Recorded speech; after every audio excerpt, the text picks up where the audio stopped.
जो सवाल था सिवाज सर से कि क्या अब बैन लगाना ही इसका एकमात्र समाधान बचता है? क्योंकि देखिए यूएई ने भी पाकिस्तान के जो निवासी हैं, वहां पर रहने वाले हैं, उनको बैन करने की ये किया कि उनको वीजा जो है वो जल्दी से नहीं मिलता, तमाम डॉक्यूमेंट्स देखे जाते हैं, उसके बाद वीजा देने की बात जो है या उस पर मोहर जो है वो लग पाती है। स्विट्जरलैंड में भी देखिए बुर्का पहनने से लेकर के तमाम चीजें, कई ऐसे देश हैं। अगर 9/11 के बाद भी हम देख लें तो पाकिस्तानियों की हालत ऐसी हो गई थी कि वहां देखिए उनको अपने गेटअप को भी चेंज करना पड़ गया था। तो क्या ऐसे में अब हम ये मान करके चले कि आने वाले दिनों में बैन जैसी तस्वीरें जो है वो देखने को मिलेंगी पाकिस्तान के लिए? देखिए, आप ठीक ही कर रहे हो। ये बुर्का बैन करने का इनिशिएशन यूरोप में कर दिया है, क्योंकि यूरोप में बहुत काफी परेशानी पैदा कर रहे थे ये लोग। यूके तो मेन सफरर है अभी फिलहाल, वहां पर मेरे ख्याल से बैन नहीं लगा है, लेकिन कई अलग देशों ने बैन कर दिया है। बिकॉज ये बुर्के के आड़ में, बुर्के के कवर में ये जेंट्स और लेडीज दोनों मिलकर भी कवर करते थे ताकि फर्स्ट इंप्रेशन निकल जाया करते थे। लेकिन अब ये स्ट्रिक्ट रूल्स तो बहुत जरूरी है, प्लस जिससे इमिग्रेशन के लिए भी रूल्स है। उसके अलावा उनको भी मेरे ख्याल से लगाना पड़ेगा कि अगर आईटीआई होल्डर है तो आप किस कॉलेज के हैं, क्वालिफाइड कॉलेज है कि ऐसी डिग्री खरीद रखी है आपने, अगर डिप्लोमा होल्डर है तो क्या किया हुआ आपने, और लेबर का जो इलेक्ट्रिशियन और या जो बाकी जो स्किल लेबर से आपकी सर्टिफिकेशन कहां पर से है, वो सर्टिफिकेशन इसमें स्ट्रिक्ट करना पड़ेगा। बिल्कुल बैन तो करना मेरे ख्याल से इस्लामिक देश है, तुरंत बैन करना तो असंभव होगा, but it will restricted and बहुत तरीके से, अच्छे तरीके से फिल्टर करके लोगों को लेंगे, एंड प्लस क्लोज मॉनिटरिंग होगी। बिकॉज मास स्केल में कभी अचानक ऐसा क्या होता था कि खूब सारे लेबर्स की जरूरत पड़ती थी। एंड पहले पहले पाकिस्तान 70s में या लेट 60s या 70s में इंडिया और पाकिस्तान के स्किल्ड लेबर इस बड़ी लिस्ट में बहुत ज्यादा गए थे और इनकी अच्छी पट्टी थी और अच्छा काम भी करते थे। लेकिन जिस तरीके से पाकिस्तान की पॉलिटिकल लीडरशिप और मिलिट्री लीडरशिप ने जिस तरीके से देश को बर्बाद किया और फेल्ड स्टेट के लिए लाया, तो उसका असर तो पब्लिक के ऊपर पड़ना ही था। तो इस तरीके से एजुकेशन का रिडक्शन हो गया और बाकी स्किल डेवलपमेंट का तो कोई चांस ही नहीं है, तो कुछ कर ही नहीं पा रहे थे। जब आदमी खाना नहीं मिलता, कोई ट्रेनिंग नहीं होती है, तो जितने भी ये गैर कानूनी एक्टिविटीज में उनको इन्वॉल्व करना, और गैर कानूनी एक्टिविटी अपने आप तो होती नहीं, उसको कोई और कराना चाहता है, तो इजी करने वाले कौन से लोग होते हैं? करने वाले यही लोग मिलते हैं। वो गैर कानूनी काम इन्हीं लोगों से कराया जा सकता है जिनको खाना की कमी हो रही है, पढ़ाई की कमी है, और आराम से उनको मोटिवेट किया जा सकता है कि ये काम करो, और टेररिज्म एक्टिविटी और ये एक्टिविटी में इन्वॉल्व आसानी से हो जाते हैं, बिकॉज उनकी मजबूरी भी होती है, शिक्षा भी नहीं होती है। तो इस तरीके से अगर जितने देश, जैसे भी शिवाज सर बता रहे थे कि ये जो देश है बिल्कुल यूरोपियन टाइप है, सऊदी अरेबिया है, कतार है, ओमान है, कुवैत है, तो इन लोगों को तो अपने एटमॉस्फेयर, अपने कंट्री के अंदर इन्वायरमेंट को ठीक रखने के लिए ये कदम तो उनको मजबूरी बस उठाना पड़ेगा। मतलब मैं सीधे वो इस्लामिक उसके नाम पर, उस नाम पर तो नहीं कर सकते हैं, बट वो रूल्स स्ट्रिक्ट और कई चीजें अंदर लगाएंगे, कई फिल्टर्स लगाएंगे, ताकि बेकार लोग जो जिसके ऊपर चांस न लिया जा सके या जो आगे खाली जेल में जाना चाहेंगे, उनको रोकना ही पड़ेगा।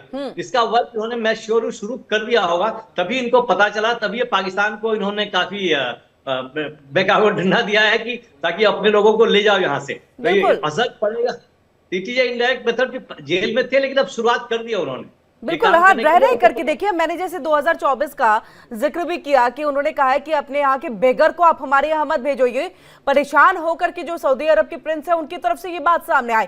आज देखिए जेल में जो बंद है कैदी, उनको लेकर के तमाम बातें आई है और उस पर भी सख्त नजर आए हैं। जहां एक तरफ शहबाज शरीफ कहते हैं कि हमारे रिश्ते बहुत अच्छे हैं, भाई जैसे हैं हमारे, लेकिन वही उनको जो है दूसरी तरफ से लताड़ पड़ती है, डांट पड़ती है।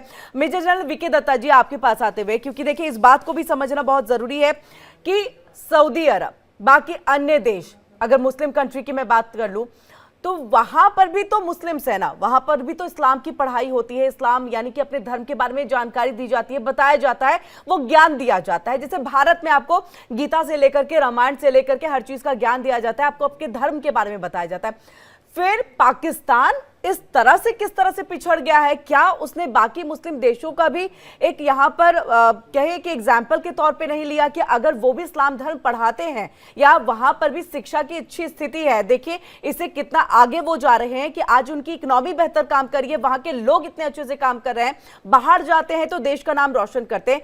क्या इन सब चीजों से सबक नहीं सीखता पाकिस्तान, या सीखना चाहता नहीं वहां की आवाम? क्या दिक्कत है वहां पर? देखिए, ऐसा है कि इस्लामिक दुनिया के अंदर जो लोग शुरू से ही एक इस्लामिक नेशन थे, वो पाकिस्तानियों को सेकंड रेट मुसलमान के तौर पे देखते हैं। वो इनको एक्चुअली एक्सेप्ट नहीं करते एज अ मुस्लिम, क्योंकि वो उनका ये मानना है कि ये जितने पाकिस्तानी मुसलमान हैं, ये वो लोग हैं जिनको तलवार के जोर पे कन्वर्ट करके मुसलमान बनाया गया। और ये मुसलमान बनने के बाद ये ज्यादा नमाजी बन गए, ये ज्यादा बोलते हैं जी हम तो 5 बार नमाज पढ़ने वाले लोग हो गए हैं, तो वो एक्सेप्ट नहीं करते।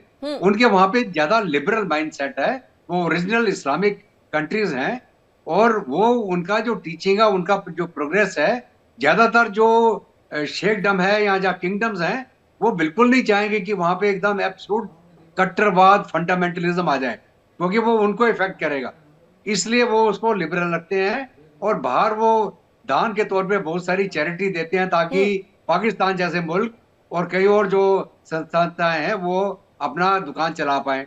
लेकिन जो मदरसों के अंदर टीचिंग दी जाती है, जिसको जो यहाँ से जाते हैं वहां भी टीचिंग, उसके अंदर क्या है कि जो उनके अपने प्रीचर्स हैं, टीचर्स हैं, उनकी अपनी नॉलेज नहीं है, वो कुरान की जानकारी भी पूरी नहीं रखते हैं, किस हदीस में क्या है, उसका मतलब क्या है, वो गलत तरीके से उसको एक बच्चे को पढ़ाते हैं, और उस पढ़ाई के कारण वो बेचारा गलत चीज सीख के गलत रास्ते पे निकल जाता है। तो हालांकि हर एक जो रिलीजन है वो चाहता है कि उसके रिलीजन की पढ़ाई उनकी अगली जनरेशन को दी जाए, लेकिन यहाँ पे उसको नेगेटिव रोल में दिया जा रहा है। तो ये चीजें अगर आप पूरा देखें जी, इस्लामिक वर्ल्ड के अंदर, तो मेजर इस्लामिक वर्ल्ड के अंदर इस खास करके बात को भी थोड़ा सा मैं जल्दी में समझना चाहूंगी, क्योंकि वाइंड अप का भी समय हो रहा है कि देखिए इससे फिर इंटरनेशनल फोरम पे अब क्या असर पड़ रहा है, क्योंकि देखिए सऊदी अरब, चाइना, अभी फिलहाल जो जानकारी मिली थी कि देखिए आपके कितने नागरिकों को जो है वापस भेज दिया गया। अगर ग्रूमिंग गैंग की बात आती है तो पाकिस्तान की संख्या उसमें ज्यादा होती है, वहां के नागरिकों की ज्यादा होती है। ऐसे में आपका इंटरनेशनल फोरम पे क्या आपकी इमेज बन रही है, क्या इसी इमेज के साथ आप आगे बढ़ना चाहते हैं? बिल्कुल अनफॉर्चुनेटली मेरे को लगता है कि ये प्लान्ड तरीके से, ये जो ग्रूमिंग गैंग वाली कहानी है, ये सारा इनका प्लान्ड सिस्टम है। और मैं एक चीज और आपको बताऊंगा, ये थोड़े दिन पहले की, मेरे ख्याल 4-5 दिन पहले की बात है, पाकिस्तानी वहां पे जाली सोना, वो भी बताओ सऊदी अरेबिया में जाली सोना बेचते हुए पकड़े गए हैं वो। तो कहने का मतलब ये है कि जितने क्राइम, जितना नेगेटिविटी, जितना जो गंद दुनिया में फैलाया है, वो खास करके पाकिस्तान के माध्यम से किया है। और उसके बाद में क्या है, एक दूसरा थिपका है जिसको हम पैलेस्टाइनियन इलाका बोलते हैं, वहां के जितने बाहर गए हैं, आप यकीन नहीं मानेंगे, पूरे इस्लामिक वर्ल्ड में कोई भी किसी पैलेस्टाइनियन रिफ्यूजी को लेने को तैयार नहीं है आज के दिन में। वो इस्लाम के नाम पे हल्ला मचाते रहेंगे। अगर उससे बोले भैया आप मदद कर दो इनकी, वो बोले नहीं भैया इनको वही रहने दो। जॉर्डन ने हजारों की तादाद में पैलेस्टीनियन को मरवाया पाकिस्तानियों के हाथों से। आतंकवाद का नाम आए, जिक्र हो तो पाकिस्तान है, ग्रूमिंग गैंग आए तो पाकिस्तान है, बिगर्स की बात आए तो पाकिस्तान है, अब ड्रग स्मगलिंग की बात हो, रेप हो, इन सब में पाकिस्तान के नाम आ रहे हैं। तो इसमें पाकिस्तान के हुक्मरानों को अब सोचने की जरूरत है कि आगे किस तरह से अपनी कंट्री को लेकर के जाए।